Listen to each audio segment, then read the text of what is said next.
I think the employee situation, I think a lot of people don't really understand. We deal with a lot of different personalities when it comes, and you're really trying to go in and cultivate a culture that is positive, and you're trying to stay positive even though you're like, "Oh my god, another one bites the dust. Here goes another employee." And I think that's where I knew I had to hone in and really work on that particular area to really walk along the caregivers and showing them that I'm in it just as much as they are. That's when I started to realize that respect, embracing them and making it better for them and rewarding them. Welcome to the RAL Assisted Living podcast with your hosts, Charlie Cameron and Alex Schlow. This is your go-to show for cutting-edge insights from industry leaders in residential assisted living.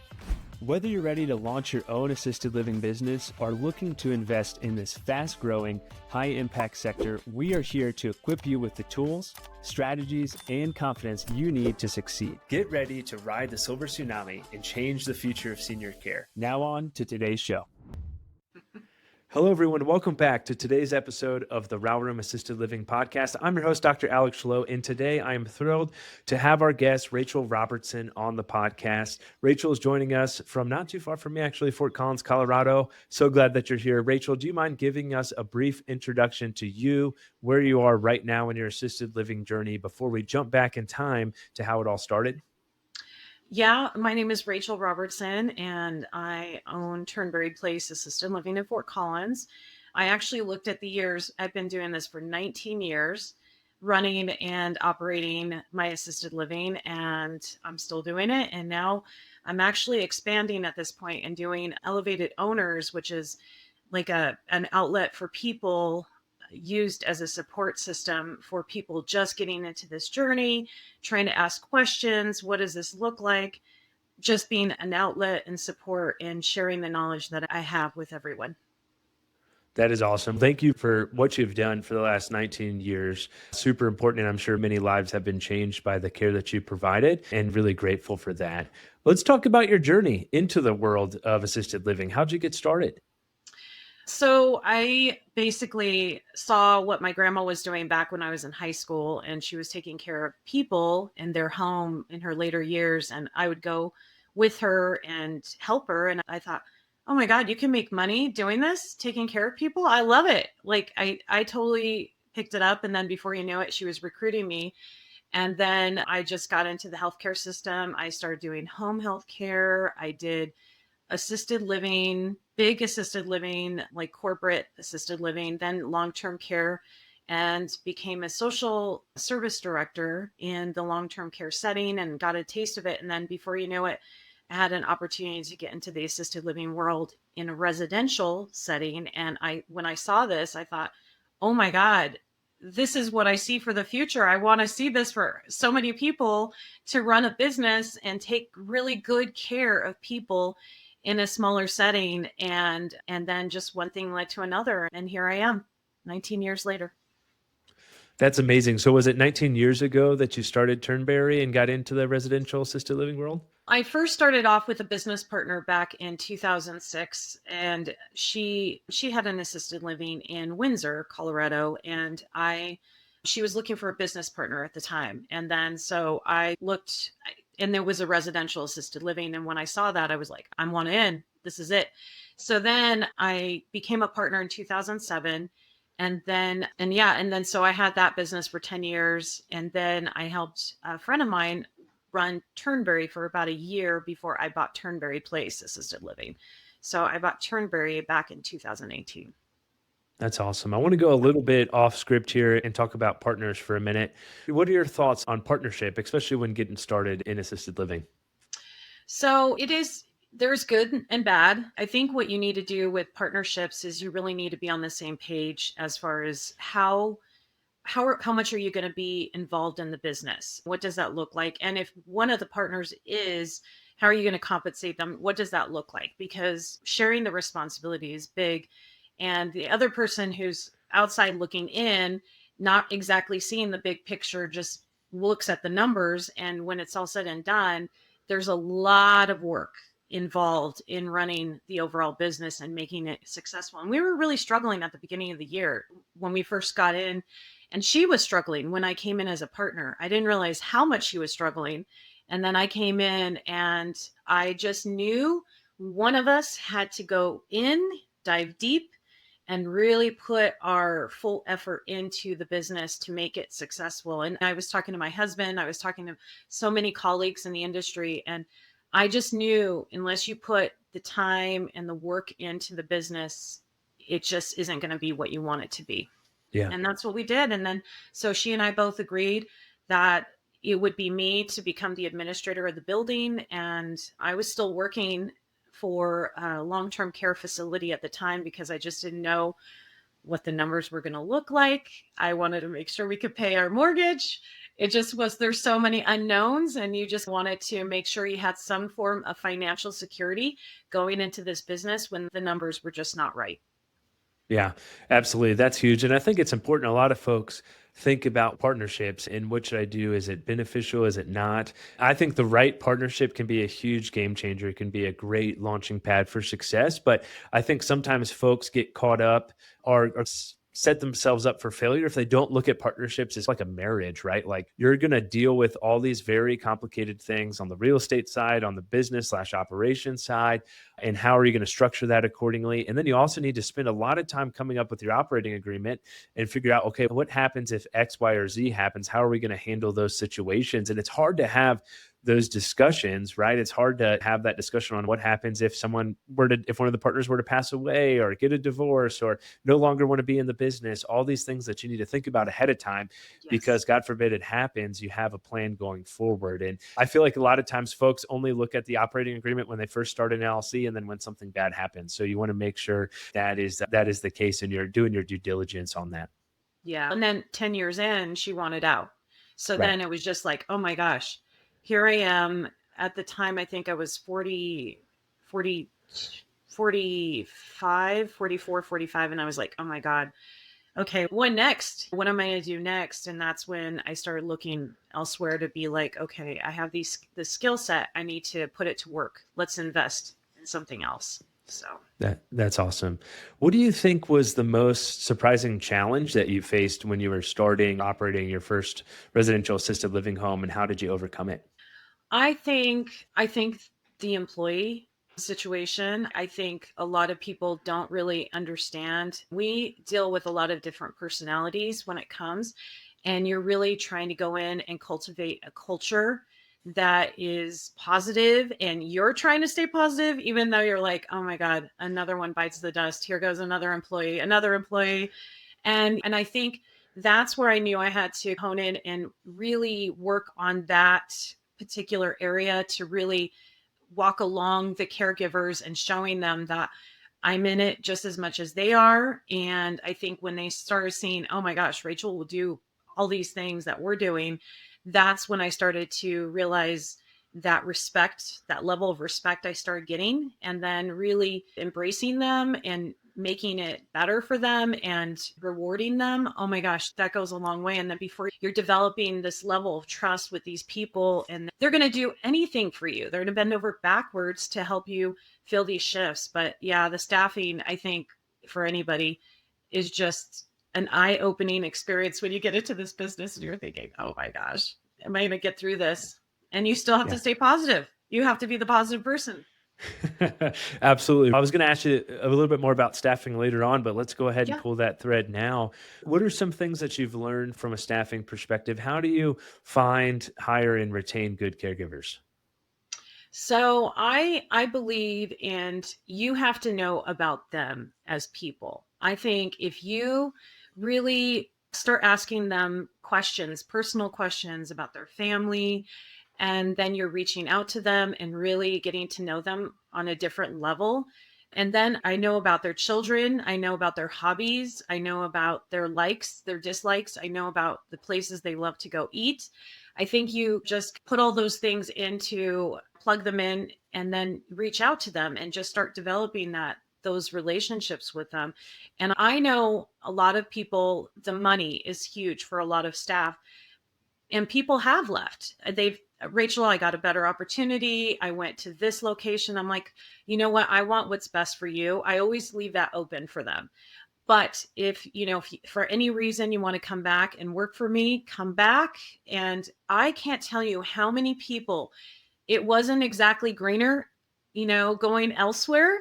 And then they came back and worked for me again. And I think that just goes to show like what you're doing, and you're open with your communication with your staff. You're just forthcoming on so many things. And I think if you develop that with your staff, they're going to be dedicated. And right now at Turnberry, I have staff who've been with me for 4 years, over 4 years. And it's just, I'm so lucky that I have developed those relationships with these people. And I think that goes a long way with the success of your business, because guess what?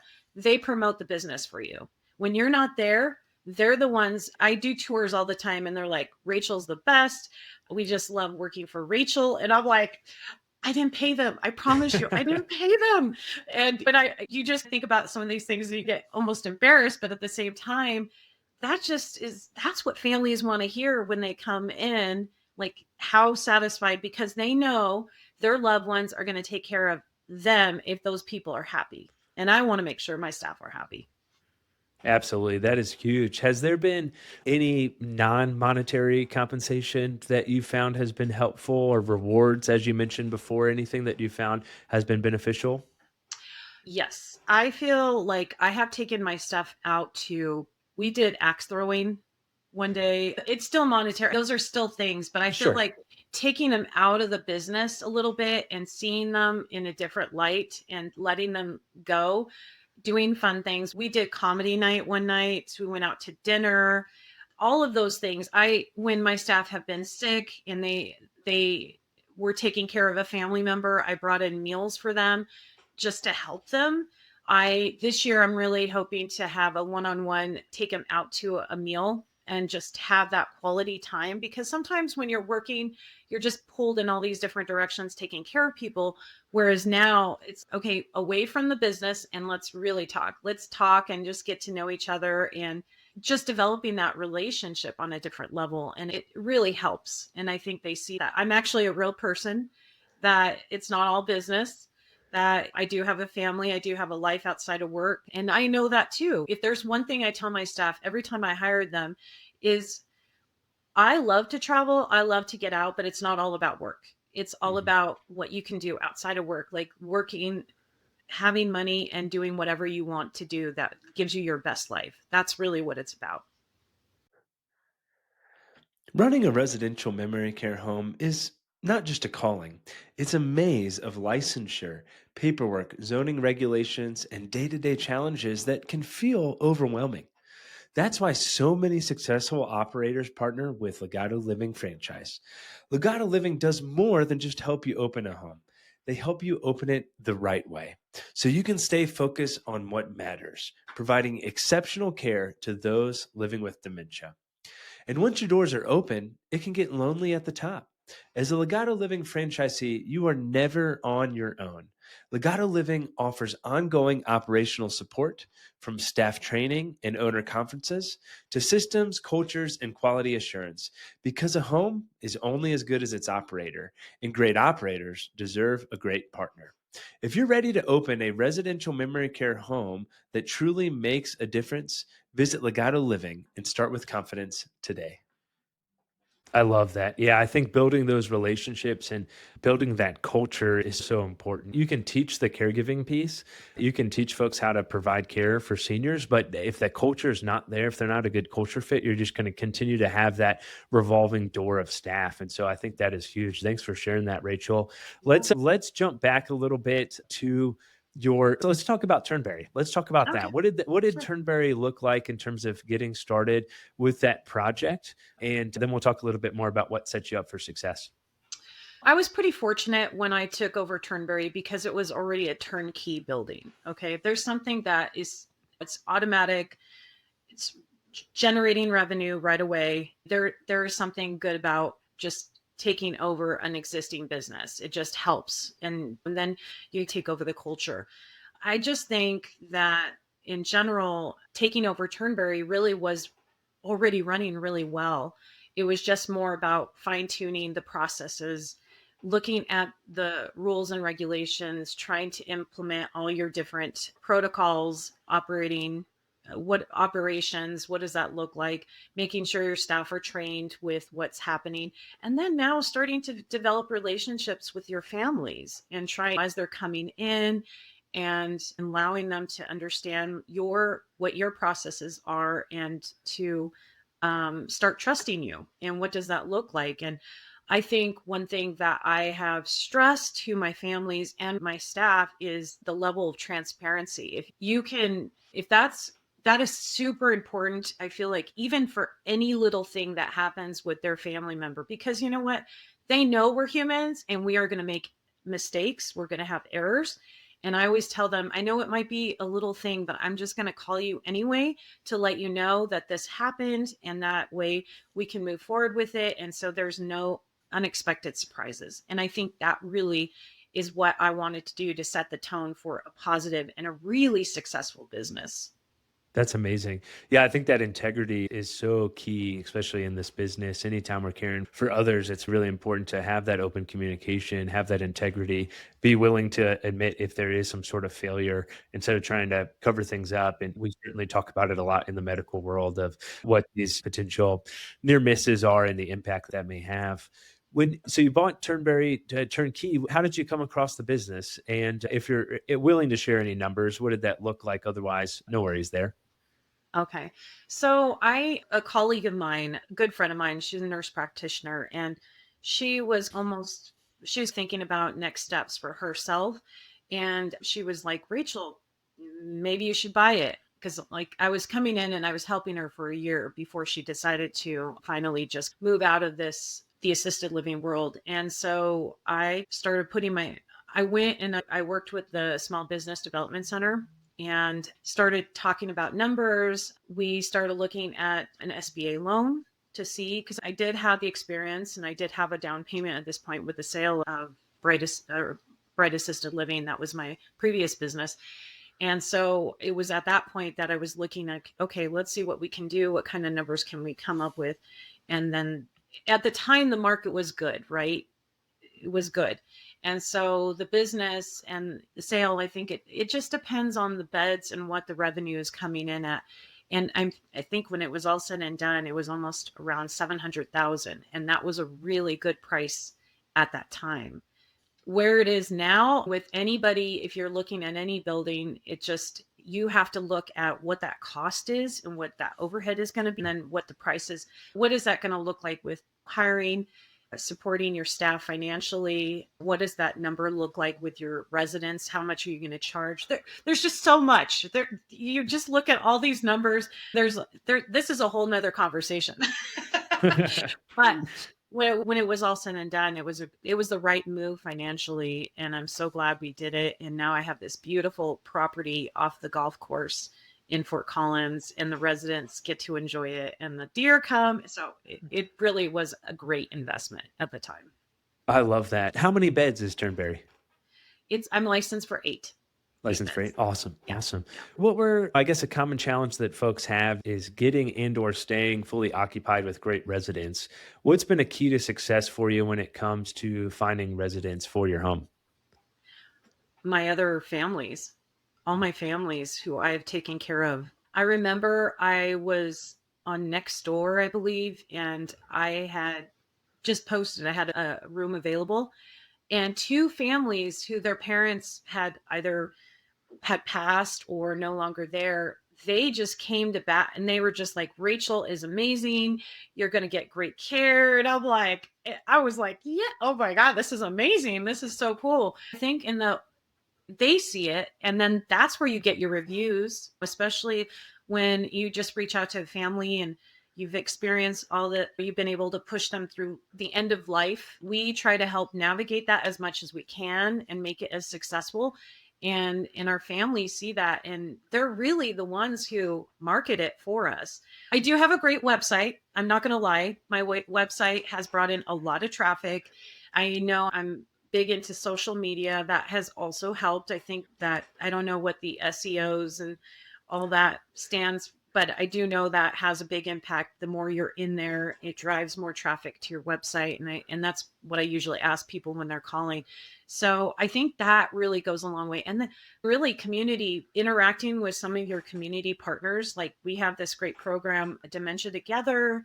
We have some referral agents that I've worked with, a lot of our home care agencies, and your providers, the doctors that come in, your nurse practitioners, your physical therapists, your occupational, all of those play into effect of like when they walk in and they're like, Rachel, I just love coming here. That is where I'm going to get the traffic to make sure that I'm full at all times. And I think you just got to be open and have those conversations with all these different agencies. And I think that's what has made me successful. It's just the word of mouth. And they're like, ooh, Rachel has a great place. You should go check it. And even if I don't have an opening, I'm always touring, because if there's anything I want them to do, I want them to see a good assisted living. This is what an assisted living looks like, and this is what you should be looking for. And I'm giving families insight all the time. And I think that goes a long way with, it's rare that I have an opening, but when I do, it's okay. Let's get on. Reach out to all my different connections and let's see how we can get this bed filled pretty quickly.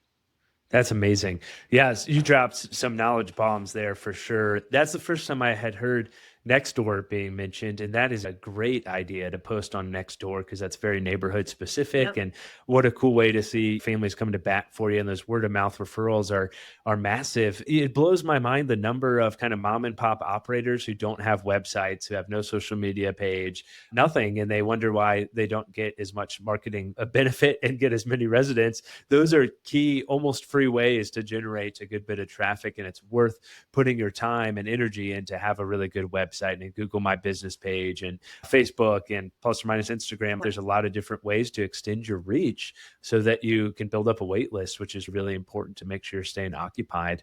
Rachel, do you have one or two lessons that you've learned or experiences from the assisted living industry that you'd like to share with folks? You can't be passive. That's the bottom line. I hear that. I see all these things that they're like, oh, it's you're gonna make millions of dollars. And I'm good for you. I'm totally happy. But really, when it's all said and done, if you really truly want to make it successful, you got to be part of it. If you want to be part of this success, you're going to do great things. And really, I think that's the takeaway is just get in there, really get dirty, and you're going to get a level of respect you never thought you had, and that's going to take you all the way to success.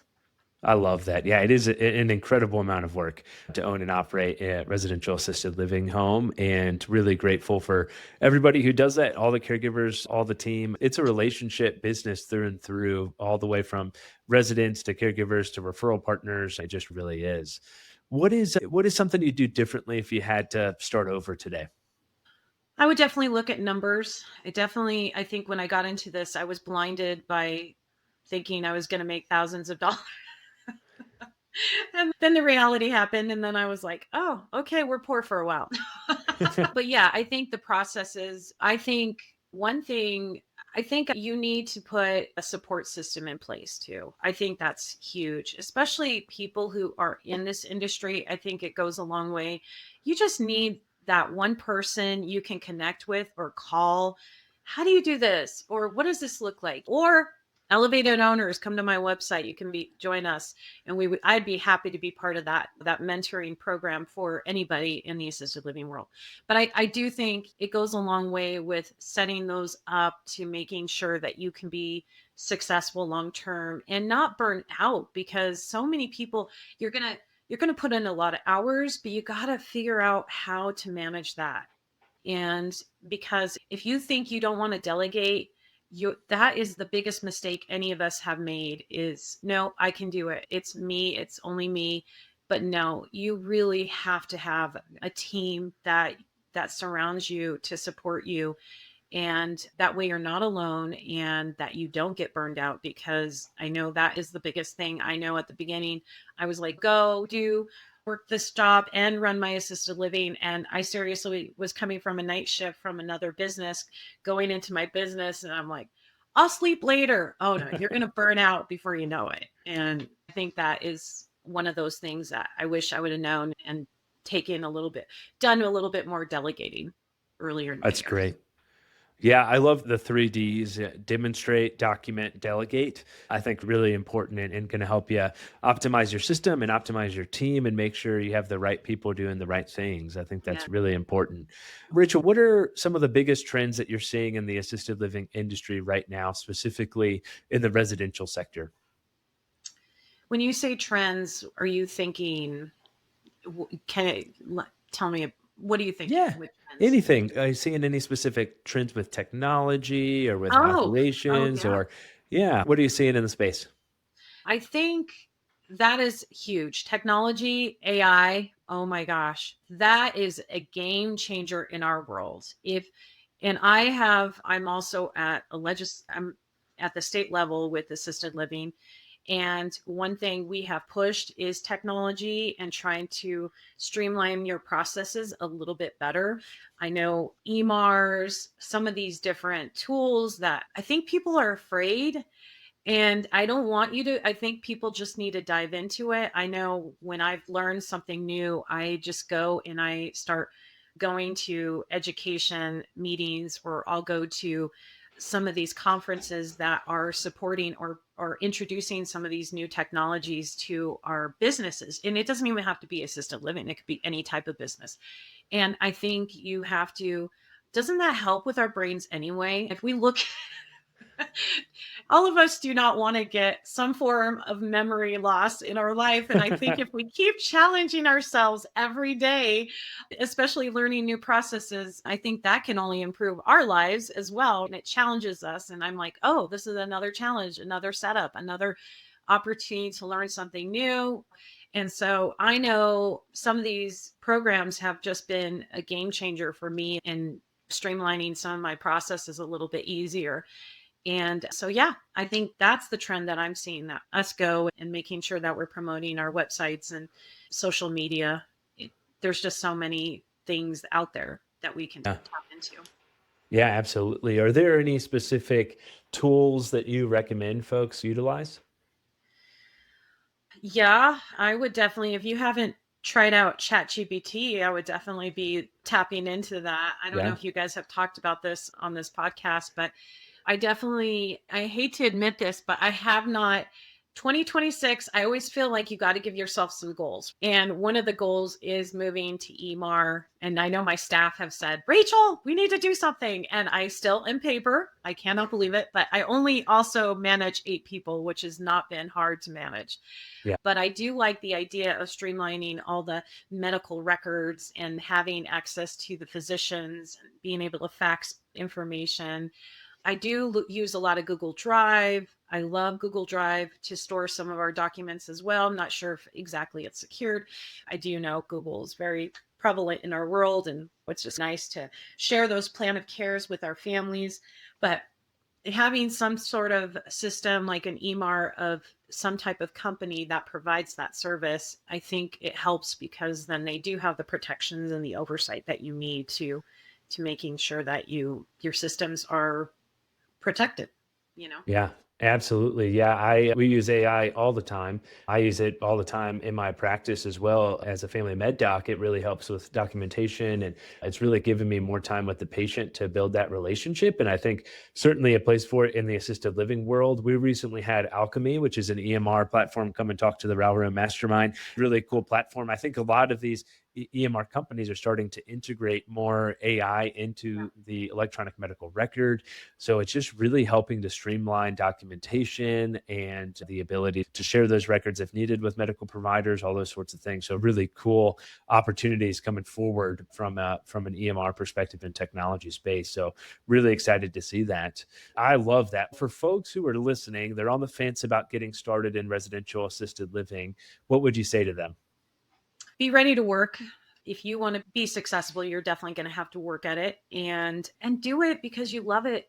I know, I think I know I found my passion, but I found my passion very young. I was in high school when I found it. And I think If you can find, that's a gift. And I think if you feel like there is a need or some way you're going to give back into the community, and this is maybe your avenue, I think it's great.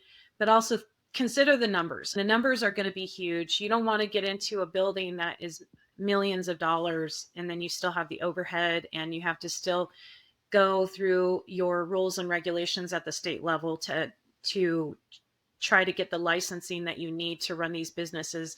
Those numbers are really gonna because it's not easy financially. You're gonna have good times and bad times, especially when you have several deaths in 1 year and you have beds that are open and you're just struggling and you don't have a backup to pay your staff. You just don't want to get yourself into a financial bind with having, this expensive overhead that you have to maintain monthly, regardless if income is coming in or not. That's one thing I would definitely suggest. It's not light at heart, and you just have to know it's going to be ebbs and flows of good times and hard times, and you'll get through it, especially if you have the right support systems in place. And I think a lot of us are here to support one another. Yeah, absolutely. I agree. I think reserves are incredibly important, and making sure you have a few months reserves in the bank and in case something bad were to happen is really important to make sure you're able to pay your staff. Whether you have one resident or you're completely full, you're still having to provide 24/7 care and you're still having to pay staff. It's really important for folks to take that into consideration from a financial perspective. Make sure you have those reserves. Yes. Rachel, before we go, what's something that you're working on right now that you're passionate about? I am working on Elevated Owners. It's an open conversations, just like a down to earth, open conversations, anything about assisted living. That is something I've really been pushing out for 2026. I'm still doing my business. That will never go away.